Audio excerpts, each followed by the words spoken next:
Salut les brassards et bienvenue à la brasserie Galilée. Bon, j'attends toujours mes machines, déjà 15 jours de retard. En attendant, je me dis, tiens, je vais me brasser une petite bière au sureau. J'ai fait ça la semaine dernière et que j'ai pas filmé. Mais je me suis dit que je pouvais vous montrer la deuxième, une qui était plutôt une réussite l'an dernier, c'est la bière fumée. Donc, je vais expliquer comment faire ça parce que le risque, c'est quand même de mettre trop de malt fumé, ce qui peut vite être assez dérangeant en goût. Donc, la dernière fois que je l'ai brassé, c'était en mai dernier. Donc, à cette époque-là, j'avais pas encore Little Buck ni encore moins Beer Smith. Moi, ce que j'avais foutu dedans, du malt pilsen, ça tombe bien, j'en ai. Du froment fumé, j'en ai, et vous voyez en toute petite quantité. Et du Munich 25. Donc j'ai tout ça. J'avais foutu du Centennial. Là, ça vaut peut-être le coup de se poser la question si je mets pas un truc plus corsé, on va bien voir. Et de la S33 en levure pour être classique. En prévu, j'avais fait un seul palier à 70. C'est vachement haut quand même. Je vais sûrement le changer, passer à 68. Et vous voyez, les houblons, c'est intéressant. Voilà, en trois phases. Début de boiling, 15 minutes avant la fin, et directement dans le seau, au fond. Je vais voir si je garde ça, mais c'est pas impossible. Allez, on se met tout ça dans Little Buck et on regarde où ça nous amène. Voilà, donc on va retrouver 50% en Pilsen, 0,5 donc kilo, ça va faire 8% de froment fumé, mais alimentez pas beaucoup plus, ça sent super fort. Et donc on va être au 40% pour le malt Munich 25. Reprenez mon petit tuto aussi pour le cumul, puisque celui-là il est recommandé à 60%. Donc là, 8, voilà, je suis à 50% aussi quand je cumule les deux, il faudra pas plus. Voilà, un houblonnage en 3 temps, 30 grammes en début pour que ça corse un petit peu, en hors flamme pour aller chercher les saveurs. Et on finira accru juste avant l'embouteillage, 5 jours avant. Voilà. J'aime pas trop ouvrir mon fermenteur, mais il faudra y passer parce que dans cette recette là c'était quand même vraiment pas mal et j'ai pris la décision de ne pas changer de houblon, on va garder du Centennial. Et donc voilà ce que ça devrait donner avec ma S33, une bière à 5,5 d'alcool, plutôt fort en amertume, enfin dans le haut de la gamme, mais c'est un peu recherché, EBC un petit peu classique et elle devrait être encore assez soyeuse à 1014. Donc voilà, j'espère retrouver ce que j'avais fait parce que c'était vraiment vraiment sympa. Il n'y a plus qu'à, on va aller vérifier les ingrédients. Voilà, même si c'est tout vide, je vous emmène dans mon stock. Il fait un petit peu noir. Il y a déjà deux petits seaux en fermentation. Donc c'est le sureau et une bière que j'aimerais retrouver dans ma gamme. Le stock de malt de la brasserie Galilée et les restes de la brasserie du Houblon d'Argent. Voilà les deux qui vont nous intéresser. J'ai mon Pilsen dans un seau. Mon Munich 25, toujours aussi bon. Et donc du froment fumé au chêne. J'ai aussi du malt classique fumé au hêtre. Donc l'intérêt du froment, c'est que ça va apporter une bonne tenue de mousse. Ce que je pourrais perdre un tout petit peu avec le Munich. Après, je suis pas très au Munich, donc ça ne devrait pas trop influer. Mais en tout cas, le froment va vraiment maintenir une bonne mousse. Alors, côté houblon,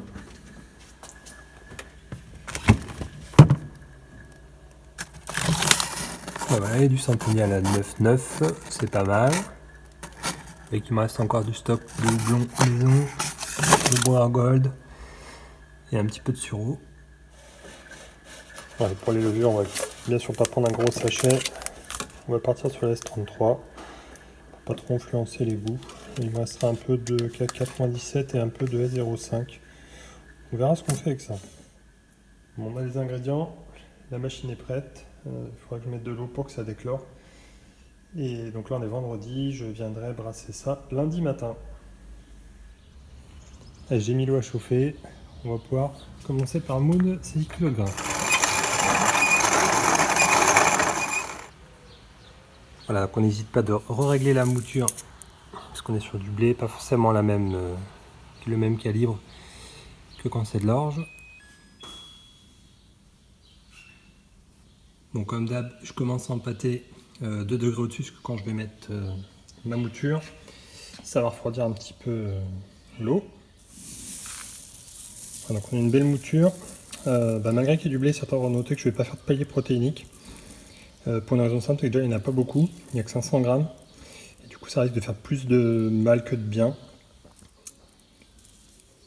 Et puis de toute façon, moi ce que je veux, c'est pas aller chercher du rendement avec ces 500 grammes, c'est vraiment la saveur fumée. Donc voilà, même la mouture était un petit peu grossière, mais ça devrait largement suffire pour aller chercher cette saveur fumée, qui est quand même très prononcée. Donc encore une fois, montez pas trop, là j'ai mis 500 grammes pour 6 kg. Montez pas plus que ça, ça peut vite être imbuvable si vous montez genre à 1 kg pour 6 kg. Voilà, c'est parti pour 1 heure, oui, je suis tombé à 66,3, donc c'est parfait. Je descends ma puissance à 1500 pour pas que ça crame au fond. On gagne largement du temps en nettoyage. Le débit de la pompe réduit. Comme ça évitera que ça colle et je vais quand même de façon contrôlée et remuer assez fréquemment. Comme ça sent déjà bien le biscuit et bien le fumé. Ça s'annonce plutôt pas mal. Voilà, donc la sonde est en bas, on est un petit peu en dessous les 66. Je vous propose d'aller contrôler à combien on est en haut. Hop. Parce que je suis quasiment sûr d'avoir un écart. Ce qui peut se piquer des fois que les bières sont un petit peu plus light quand vous avez une Broumonk. Voilà, c'est stabilisé. Vous allez voir, c'est assez criant. Je suis à 64. On va essayer de faire que ce soit plus visible. Je continue immergé, que je triche pas.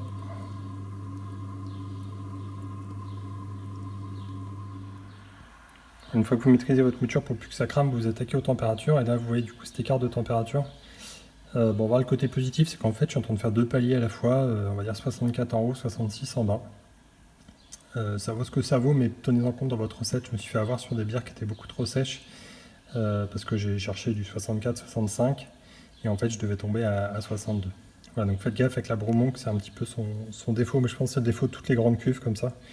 Beaucoup trop d'écart entre le haut et le bas. Je pourrais couvrir pour limiter ça. Mais moi j'aime bien remuer à la main, donc on ne peut pas tout avoir. Bon, je viens de finir mon palier à 66 là pendant 1 heure. J'ai pris une densité, je suis à 1051, ce qui est plutôt correct. J'ai mis beaucoup d'eau déjà. J'ai une mouture plutôt bien immergée. La contrepartie, c'est qu'il ne faudra pas trop que je rince. Voilà, on verra à combien je serai avant ébullition, sachant que j'ai essayé d'avoir. J'avais prévu 20 litres, donc il faut vraiment que j'ai 23 litres pour lancer l'ébullition. Donc là, ce qu'on va faire, c'est qu'on va plus remuer. Je vais me mettre à 78 degrés pour acheter le mash out et commencer la filtration pendant ce temps-là. Allez, c'est parti pour 10 minutes de mash out. Là, c'est remonté en température. Donc je vais essayer de tourner la pompe pour commencer à éclaircir ma bière. Et ça va commencer à la filtrer, comme ça tout à l'heure, quand je vais vouloir la sortir, elle sera déjà quasiment claire. Bon, ça a déjà bien éclairci. On va se préparer le centennial, les 30 grammes qu'on va mettre en début. La bière est bien claire, on va arriver à la fin du mash out. Si besoin, vous laissez circuler un petit peu plus, hein, ça évitera que ce soit trouble au moment où vous allez mettre en seau. Le mash out est terminé, ça sent super bon, le fumé est hyper présent. Le biscuit juste derrière, on va pouvoir lancer le rinçage.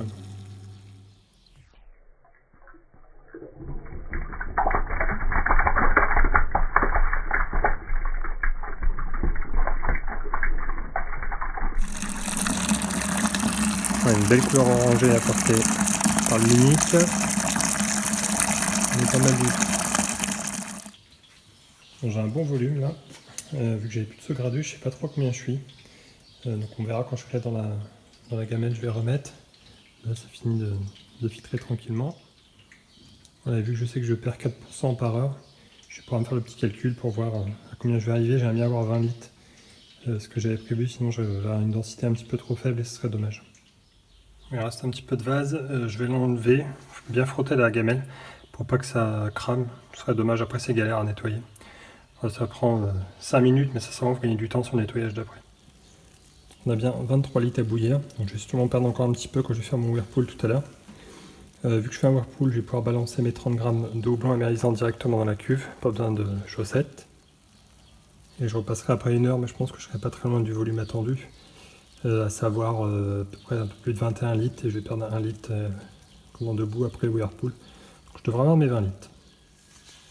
Là, j'ai une densité de 1048 avant ébullition, donc sûrement 1051, 52 ou 53 dans ces eaux-là. Ce qui sera pas mal. Alors, je vais couvrir jusqu'à 95 pour monter plus vite en température. Et après j'enlèverai pour pas que la DMS retombe dedans. Et on arrive sur les 100 degrés. Ça commence à remuer doucement. On va pouvoir se mettre directement le houblon. Voilà, ça y est, on est aux 100 degrés. Là, ça risque de monter un peu comme le lait sur le feu. J'ai pas mal de marge, donc ça ne devrait pas déborder. Mais c'est toujours le petit moment qui me fait flipper, parce que j'ai eu tellement de débordements au démarrage. C'est tellement galère à nettoyer. Allez, on est parti sur une heure de bon ébut comme ça. On va voir combien ça fait évaporer. Ouais, c'est bien parti.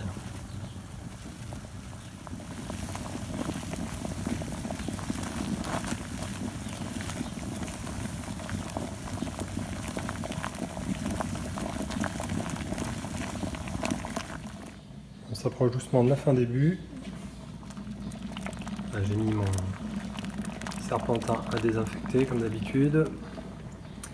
J'ai préparé mes 40 grammes, ça sera 41 grammes de houblon aromatique. Et du coup, on va finaliser le petit montage puisque je vais transférer mon mou dans le seau. Alors, on me demande souvent pourquoi je refroidis pas plutôt dans la machine que dans le seau. C'est juste pas une question pratique, c'est que je vais faire mon whirlpool. J'ai mis un peu d'Irish Moss là pour éclaircir et du coup, vu que je fais un whirlpool, ce serait pas pratique d'avoir cet engin là, ce serpentin qui me gêne complètement pour bien touiller. On voit que la cassure est en train de se faire là. On va laisser refroidir 2 minutes, puis je vais lancer mon whirlpool. Mais on voit que ça a bien aggloméré, là on voit que l'Irish Moss a fait son boulot. Allez, on va laisser reposer ça 5 minutes. Enfin, je dis 5 minutes, ça va peut-être un peu plus. On va attendre que ça s'éclaircisse sur le dessus avant de soutirer.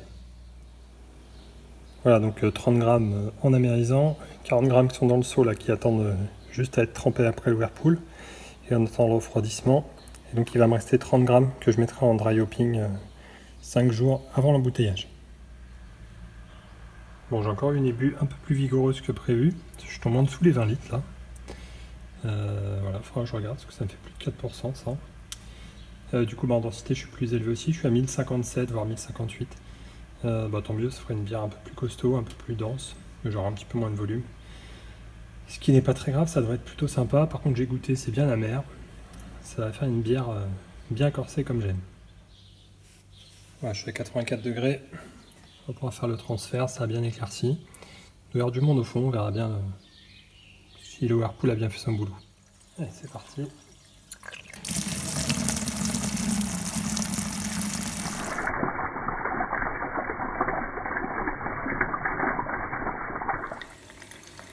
Et voilà, on voit clairement le bon boulot du whirlpool.